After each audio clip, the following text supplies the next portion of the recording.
Hey guys, let's get more news about Warriors, but first, don't forget to subscribe to the channel and leave a like. Warriors get major playoff update with 2 games remaining. The Golden State Warriors are trying to avoid the play-in tournament as they continue their quest to return to the NBA playoffs, but they suffered a setback on Wednesday. They lost to the lowly San Antonio Spurs, 114-111, on a buzzer-beating three-pointer by Harrison Barnes, a forward who used to play for them years ago. That loss dropped them to 6th place in the Western Conference, and with a 47-33 record, they entered Thursday with the same record as the 7th-place Memphis Grizzlies and the 8th-place Minnesota Timberwolves. Luckily for Golden State, Memphis lost to Minnesota on Thursday, which means it can make the playoffs outright and avoid the play-in tournament by simply winning its final 2 regular season games. It will visit the Portland Trail Blazers on Friday before hosting the Los Angeles Clippers on Sunday. After the Memphis loss, the Warriors control their own destiny again for a playoff spot. Win the final 2, at Blazers versus Clippers, and they'll be at least the 6th seed. Could also climb above Clippers if they lose to Kings tomorrow, and Nuggets if they go 0-2. The Warriors have mostly been riding high ever since they made a blockbuster trade for Jimmy Butler, a 6-time All-Star forward, 2 months ago. They have gone 22-7 since his debut and have often looked like legitimate championship contenders again. Stephen Curry, who seemed to be over the hill during the first half of the season, looks revitalized these days, and the team has ranked 3rd in defensive rating since the All-Star break. It will be very difficult for the Warriors to reach the NBA Finals with a bottom 4 playoff seed. But Curry and Draymond Green, as well as Jimmy Butler, have overcome postseason obstacles before, and no one will count out this team until it is out of the playoffs. Jonathan Kuminga, Draymond, Jimmy Butler don't fit together, Steve Kerr admits. Jonathan Kuminga has struggled to regain his place in the Warriors lineup since returning from a sprained ankle on March 13. The Warriors' trade deadline acquisition of Jimmy Butler III has taken some of Kuminga's minutes, and the young forward still is trying to figure out where he fits in the rotations. Warriors coach Steve Kerr joined 95.7 The Game's Mark T. Willard and Dan Dibley on Thursday, where he was asked about Kuminga's role and how he can coexist with Butler and 4-time NBA champion Draymond Green. Kerr's answer seems pretty revealing about what's on the horizon for the Warriors and the 22-year-old.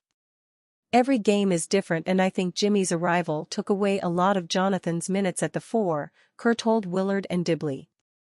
There's no doubt that as soon as Jimmy arrived and we started winning, we leaned into the lineup combinations that enhanced Jimmy because we were winning and Jonathan was out for that whole stretch.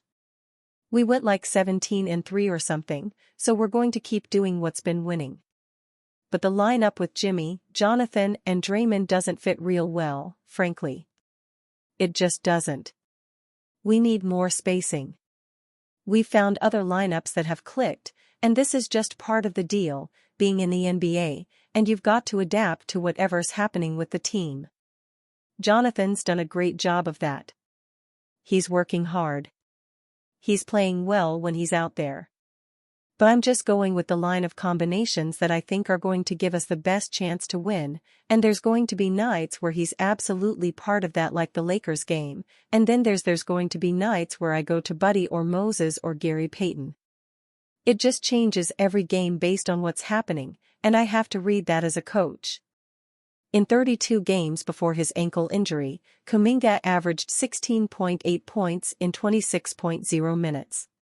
But in the 14 games since he returned, he's down to 12.4 points in 21.1 minutes.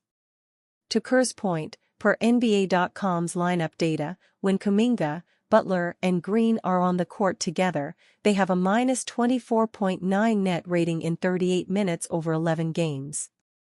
But Kuminga is doing the small things to help the Warriors win games, including playing solid defense and guarding the opponent's best players. As Green noted after the Warriors beat the Los Angeles Lakers last week, that's what the team wants to see from Kuminga. He was asking for those matchups, Green told reporters. That says a lot. We challenged him in private, we challenged him publicly to step up on the defensive end. And he did that. He was great offensively, but he was even better defensively. Right now, as the Warriors make an NBA playoff push, they need Kuminga to do the little things to help them win. What the future holds for Kuminga, who will be a restricted free agent this summer, remains to be seen. But Butler and Green aren't going anywhere for the next 2 seasons. Green has been Kuminga's biggest advocate, and the Warriors publicly have praised the former first-round draft pick every chance they get. But if he can't play with 2 starters, his best shot at a prominent role next year might be elsewhere. Warriors must switch up dream trade scenario amid rival turmoil.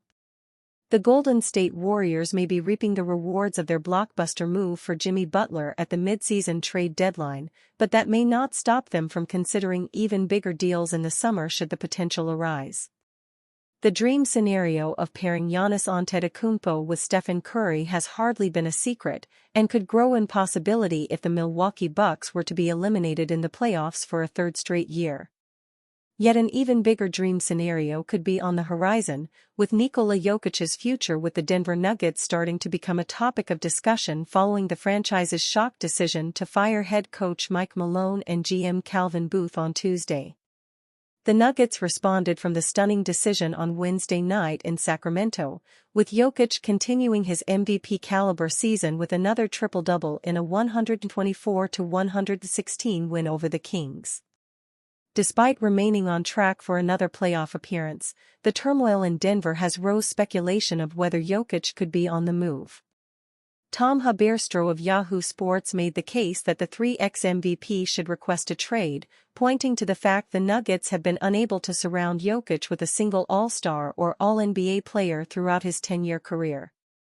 NBA legend Paul Pierce also came out with a bold statement following Malone and Booth's axing, stating, "I wouldn't be shocked if Joker demands a trade this summer and that Denver are wasting his prime."